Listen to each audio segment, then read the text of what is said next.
የማካፍለው ርዕስ ከኢየሱስ ፈውስን የሚያስለቅቅ እምነት። ጥያቄያችን ምላሽ በእምነታችን ጥንካሬ ይመለሳል። የሷ መገለል ብቻ አይደለም፣ ከሷ ጋር ግንኙነት ያለው ሁሉ ይገለላል። ከኢየሱስ ፈውስን የሚያስለቅቅ እምነት አልነበራቸው።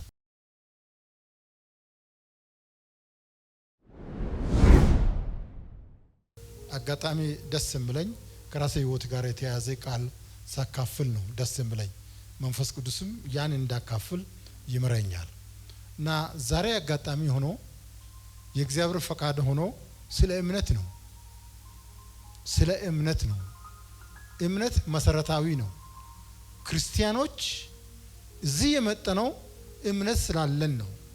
ሁላችንም ለቃሉ ክብር ስም ስንል ቆመን ማርቆስ ወንጌል ምዕራፍ 5 ከ25 እስከ 34 ያለው ስለ እምነት ኃያልነት የሚናገረውን የእግዚአብሔር ቃል እናነባለን።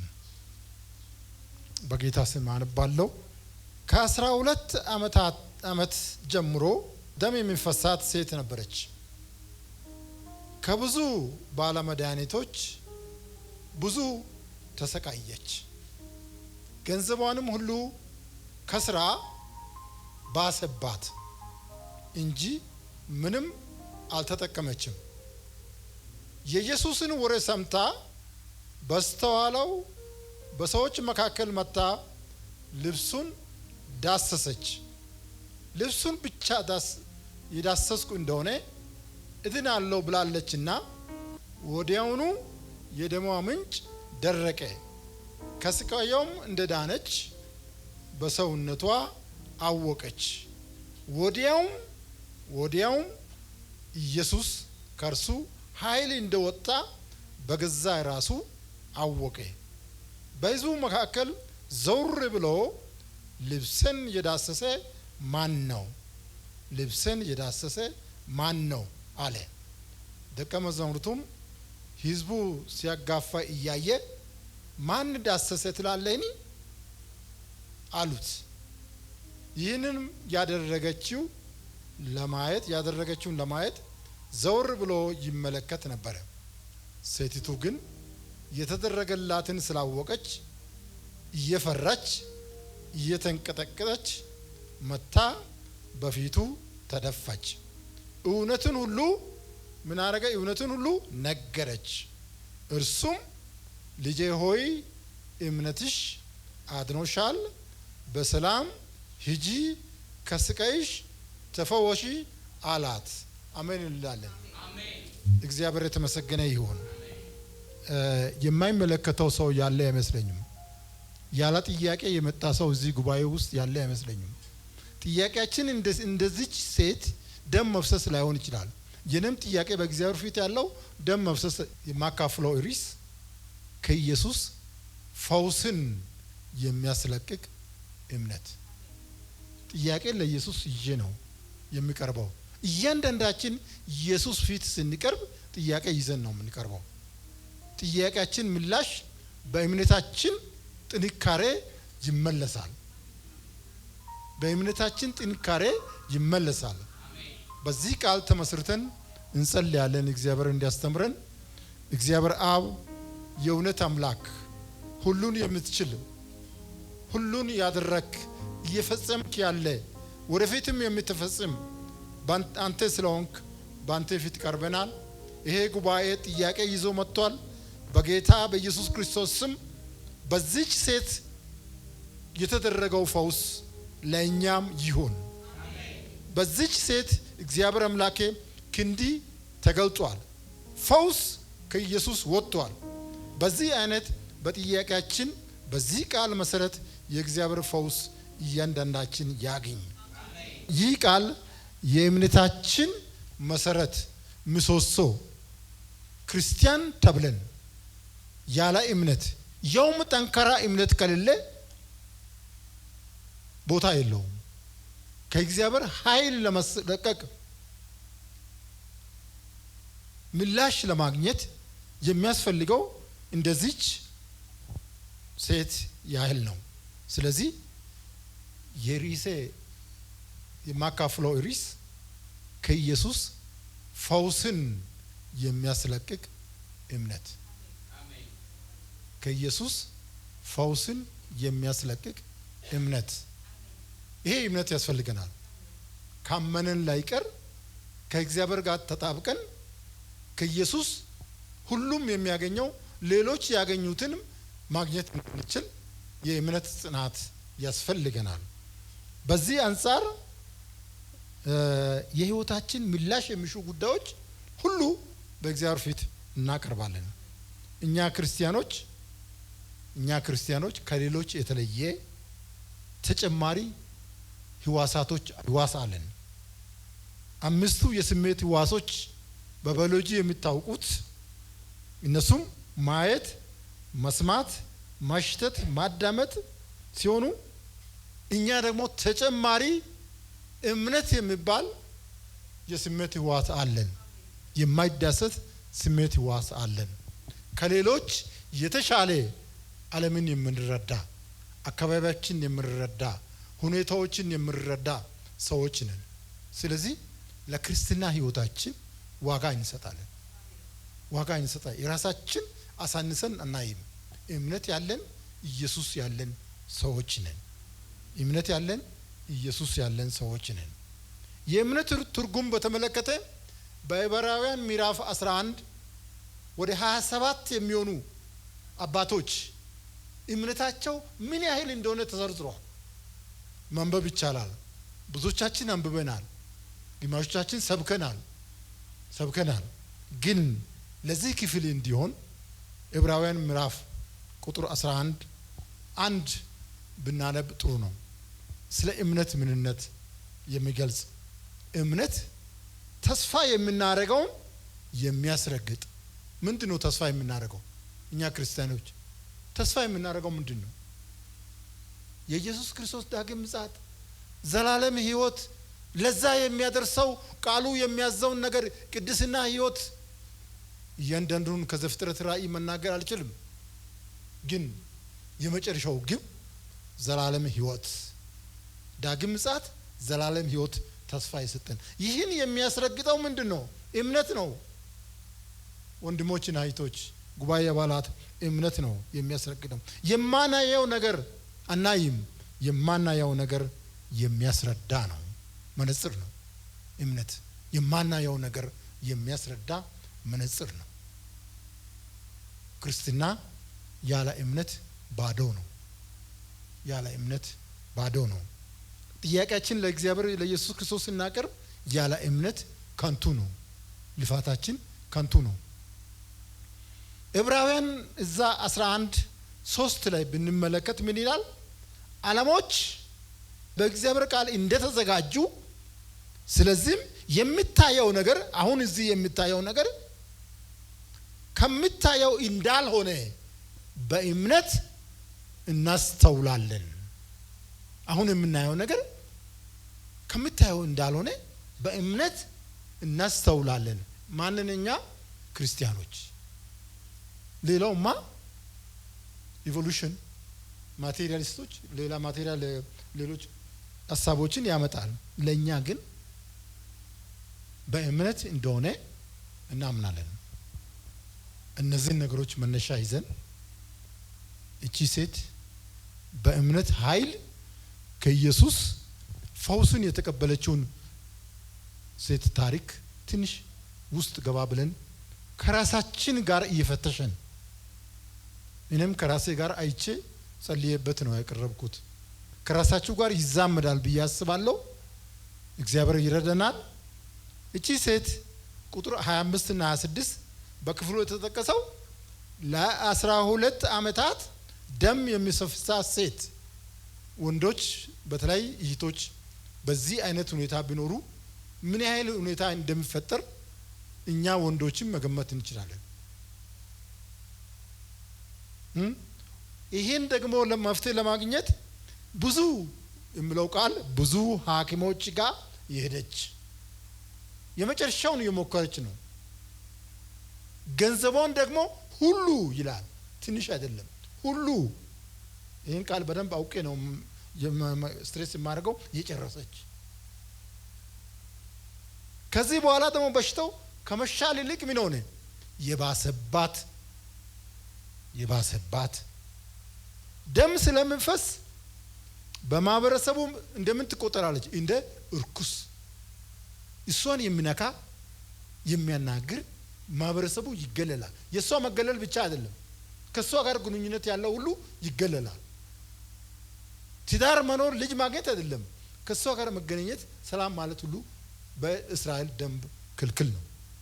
እንደዚህ የተገለለች ማህበራዊ መግለል የደረሰባት ባለ ትዳር የማታውቅ በአጠቃላይ ህይወቷ በደም መፍሰሷ ምክንያት የተበላሸባት ሴት ከኢየሱስ ውጪ መፍትሄ ሊገኝ የማይችል ድረሻ የሰው ልጅ በሰው አእምሮ ማድረግ የሚችለውን ሁሉ አርጋ የጨረሰች በዝርዝር መጽሐፍ ቅዱሱ አይነግርም፣ ግን ምን ሰማች? ስለ ኢየሱስ ሰማች። ህይወቷን የሚለውጥ የምስራች ወንጌል ሰማች። በወንጌል ስርጭት ነው፣ በምን ነው አይናገርም፣ ግን አጋጣሚውን ባይናገርም የእግዚአብሔር ወንጌል ሰማች። የሰማችው ወደ ተለወጠ ወደ እምነት ተቀየረ። መፍትሄ ያጣችው ሴት ይህ ከሆነማ ኢየሱስ ክርስቶስ አዳኝና ፈውስ ከሆነማ ወዴት መሄድ አለብኝ አለች። ወደ ኢየሱስ።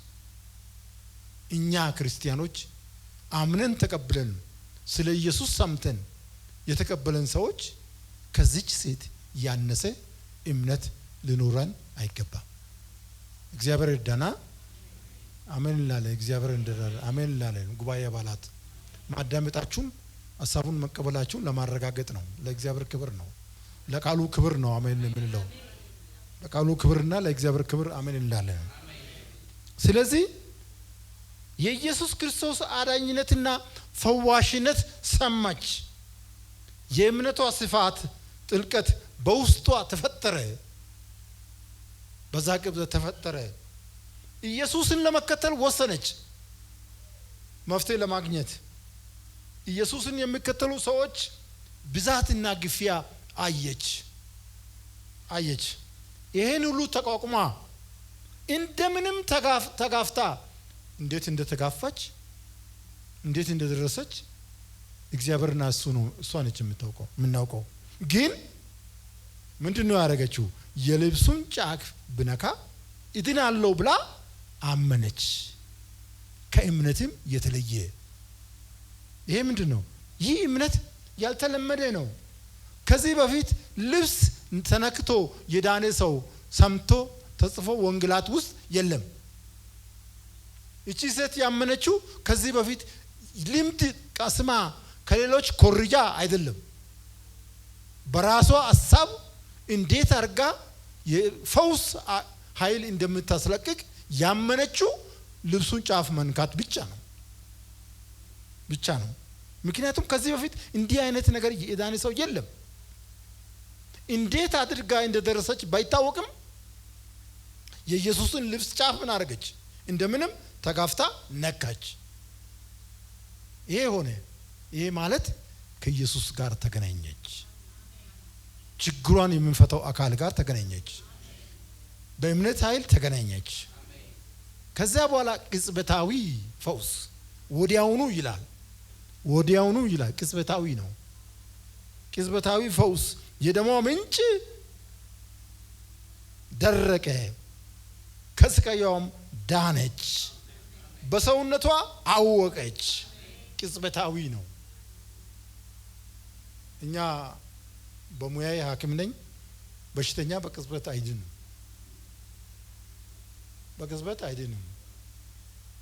ከሕክምና ጋር በተያያዘ 40 ዓመት ቆይቻለሁ። እንደዛ አይነት ተሰምቶም ታይቶም አይታወቅም። ይሄ ግን ቅጽበታዊ ነው፣ መለኮታዊ ነው፣ ከሰው አቅም በላይ ነው። ስለዚህ በዚያን ሰዓት ኢየሱስ እየነኩ የሚሄዱ ስንት ሰዎች ነበሩ? እዛ አካባቢ በህዝብ መካከል ነው። እነዛ ሰዎች ጥያቄ የላቸውም ወይ? ጥያቄ የላቸው? ለምንድን ነው ከሱ ጋር የሚጋፉት የሚከተሉት? ጥያቄ ሳይኖር ለሽርሽር ነው ወጡት አይደለም። ጥያቄ ያላቸው ዝም ብሎ በአካል መገኘት ነው እንጂ የሷን ያህል ከኢየሱስ ፈውስን የሚያስለቅቅ እምነት አልነበራቸው። ይቅርታ አድርጉልኝና እዚህ ጉባኤ መካከል ከኢየሱስ እምነትን ለመቀበል የሚያስችል እምነት ያለን ስንቶቻችን ነን?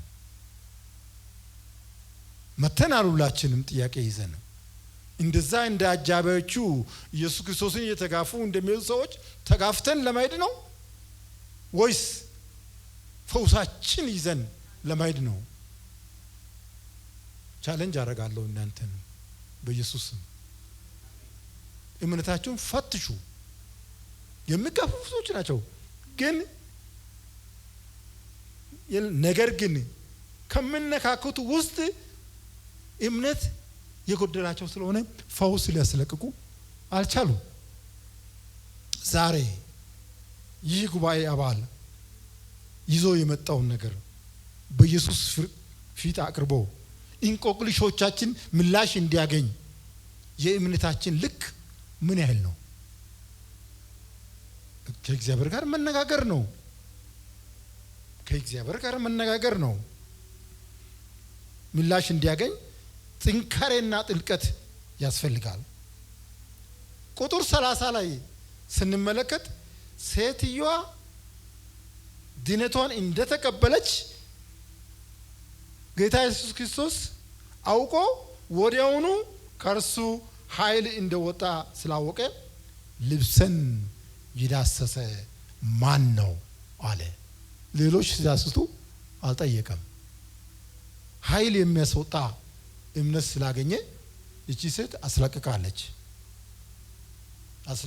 ስለዚህ ኢየሱስ ክርስቶስ ምን አለ? ማን ነው የነካኝ? በስጋ አይን የሚያዩት ደቀ መዛሙርቱ ምንድን ነው ያሉት? ቀጥሎ በስጋ አይን ነው፣ በመንፈስ አይን አይደለም። በስጋ አይን የሚያዩት ደቀ መዛሙርቱ ከ31 ጀምሮ ምንድን ነው ያሉት? ደቀ መዛሙርቱ መልሰው ይህ ብዙ ሰው ሲጋፋ እያየ ብዙ ሰው እየተጋፋ እያየ ማን ዳሰሰኝ ትላለ ወይ? በምን አይን ነው ያዩት? እነሱ በስጋ አይናቸው ነው። በስጋ አይናቸው ነው ያዩት። በዚህም ደቀ መዛሙርቶቹ ምንድን ናቸው? ትክክል ናቸው። ብዙ ሰው እየተጋፋ እንዴት እንደዚህ ትላለ? በስጋ አይን ብዙ እየተጋፋ ነው። ነገር ግን በመንፈሳዊ አይን እምነት በሚባል ኃይል ከኢየሱስ ኃይል የፈውስ ኃይል የወጣ ስለሆነ ኢየሱስ ትክክለኛ ጥያቄ ነበር የጠየቀው። ከዛ በኋላ የሆነው ምንድነው? የሆነው ነገር ምንድነው? ነገር ግን ኢየሱስ ዞር ብሎ ማየት ነበረበት። እቺን ሴት ለምንድን ነው የሚያየው? ዝም ብሎ ቢሄድስ?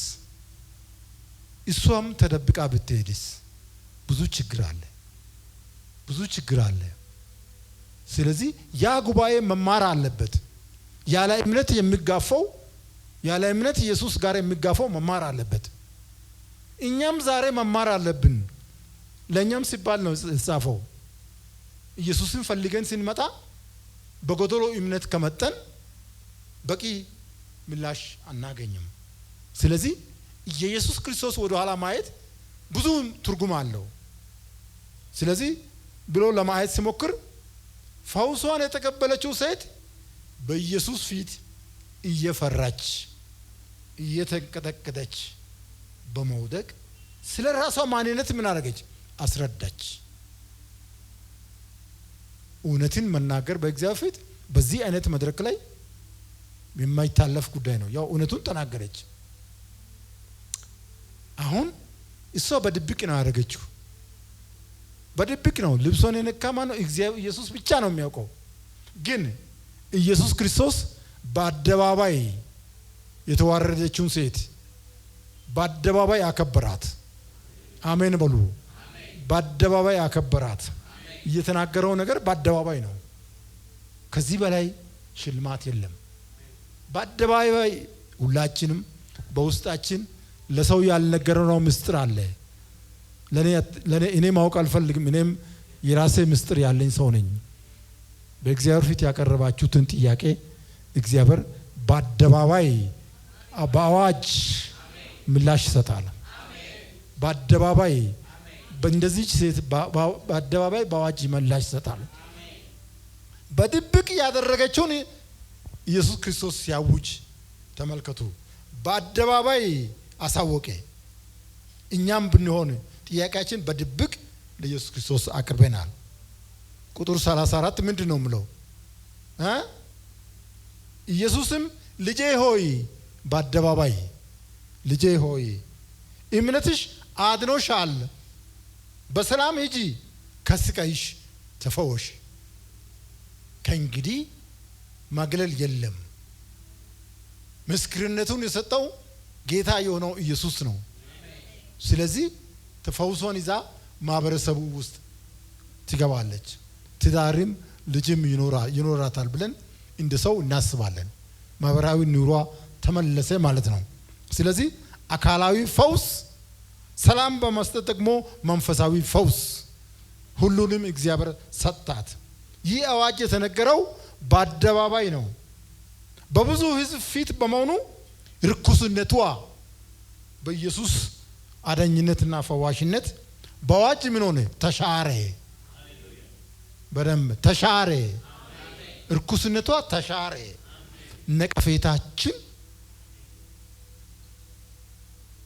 ነቀፌታችን በጌታችን በኢየሱስ ክርስቶስ አምነን ጸድቀን ስንቆም ይወገዳል። የኔም ነቀፌታ ቢሆን ነቀፌታ አለኝ። መለኮታዊ አምላክ ያውቃል። ነቀፌታዬን እግዚአብሔር ያስወግዳል። የጎደለውን እምነት በኔም ቢሆን እግዚአብሔር ይሞላል።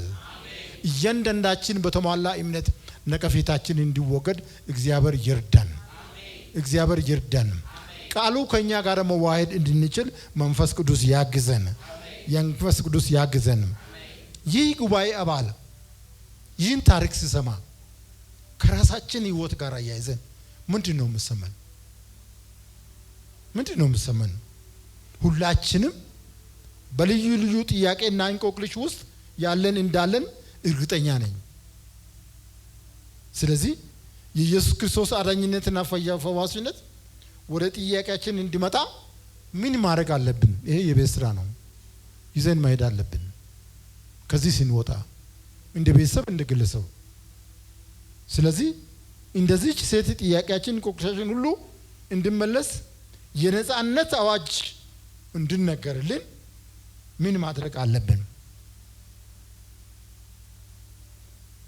በእግዚአብሔር ቃል ለሚያምን ሁሉ ይቻላል። ይሄም አንዱ የእምነታችን መለኪያ ነው። ስለዚህ የእምነታችን ስፋትና ጥልቀት ከኢየሱስ ፈዋሽነትን ያስለቅቃል። አሜን፣ ያስለቅቃል።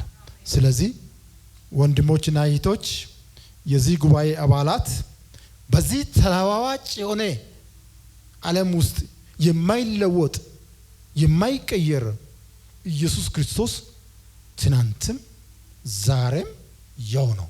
አሜን እንላለን። ትናንትም ዛሬም ኢየሱስ ክርስቶስ ያው ነው። ይሰራል። በእርሱ ሁሉም ጥያቄዎች ምላሽ ያገኛሉ። በእምነት መቀበል ይሁንልን። ትንሽ የተወሰኑ ክፍሎችን ተጨማሪ ሰጥቼ ይጨርሳለሁ። ወደ ማጠቃለል እየመጣሁ ነኝ። ሮሜ 10:17 ምንድን ነው የምለው? እንግዲህ እምነት ከመስማት ነው።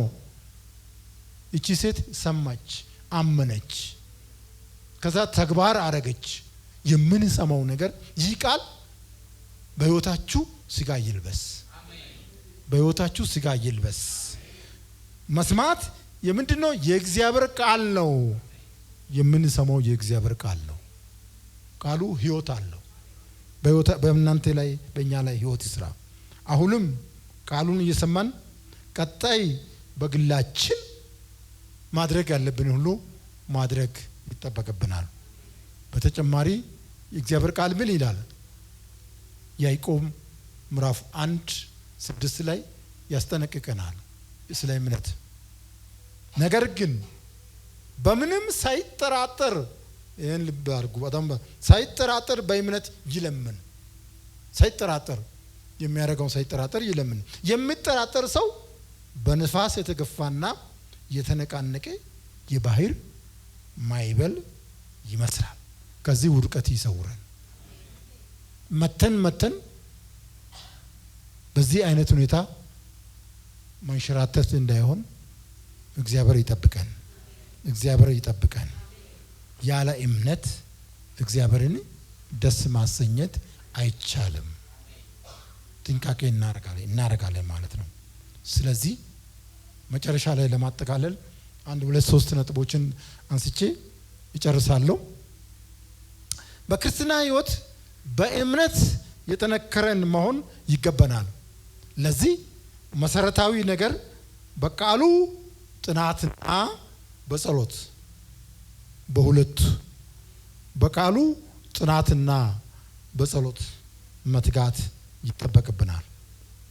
ከዓለማዊ ኃጢአት ስራዎች መራቅ፣ ቅድስናን በሕይወታችን ማስፈን ይጠበቅብናል። ከእውቀትና ከገንዘብ የሚመጣ መታበይ፣ እውቀት አለኝ ገንዘብ አለኝ የሚል በእግዚአብሔር ላይ የሚደረግ ትዕቢት እንዳይኖር መጠንቀቅ ያስፈልጋል። በትንሹ ይሁን በትልቁ ከሚገጥሙን ፈተናዎች ለማውጣት በቃሉ እና በጸሎት መትጋት ይገባናል። መንፈሳዊ ስንፍና ማስወገድ ምን ማለት ነው? ክርስቲያኖች ነን፣ ቃሉን አናነብም፣ በየጊዜው አናነብም፣ እየተንሸራተተን እንሄዳለን። ጸሎት መጸለይ አንጸልም፣ ቸርች ሄደን እየዘመረን አጨበጨበን ቤት እንገባለን፣ ቃል አናነብም። መጽሐፍ ቅዱስ ሸረሪት እንትን ያደርጋል። ጸሎት አንጸልይም። ይሄ ምንድነው? መንፈሳዊ ስንፍና። ከላይ ሲታይ ክርስቲያን ነው። ቤተ ክርስቲያን በሰዓት ይገባል፣ አስተካክሎ ይለብሳል፣ በውስጡ ባዶ ነው። ከዚህ አይነት ውድቀት እግዚአብሔር ይሰውረን። ከዚህ አይነት ውድቀት ይሰውረን። ሌላኛው ደግሞ ይቅርታ ህይወት መኖር ነው። በህይወታችን የእግዚአብሔር ፈውስ እንዲለቀቅ ጸሎታችን እንዲሰማ ይቅርታ ህይወት ነው። ይቅር የተባለን ሰዎች ነን። ይሄ ያስፈልገናል። በዚህ ዙሪያ ብዙ መናገር ቢያስፈልግም እግዚአብሔር በረዳን መጠን የተወሰነ ነገር ለማቅረብ ሞክሬያለሁ። በዚህ ቃል መሰረት ራሳችሁን እንድታዩ 1 2 3 ደቂቃ እሰጣለሁ እንድትጸልዩ። ትንሽ ጽሞና ጊዜ ይኑራችሁ። አንድ ትንሽ እዚህ ቦታ ቆሜ 1 2 3 ደቂቃ እንድትጸልዩ በጌታ ፍቅር ይጠይቃለሁ። እንጸልያለን።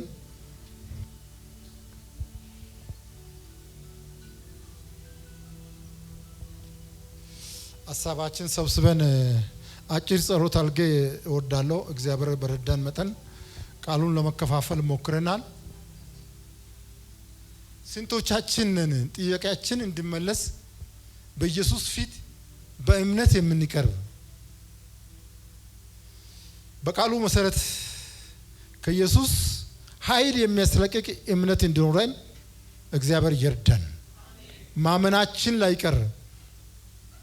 ማመናችን ላይቀር ኢየሱስን መከተላችን ላይቀር ዝም ብሎ እንዳይሆን አጃቢዎች እንዳንሆን ፈውሳችን የምናስለቅቅ ሰዎች እንድንሆን እግዚአብሔር ይርዳን። ዘውትር እምነታችን እየገነባን እንዳይሸረሽር እያረገን ማየት እንድንችል እግዚአብሔር ይርዳን። በሚረቱ ይጎበኛን። ቀሪ ጊዜም የተባረከ ይሆን። ስለሰጠን መድረክ እናመሰግናለን። በጌታችን በመድኃኒታችን በኢየሱስ ክርስቶስ ስም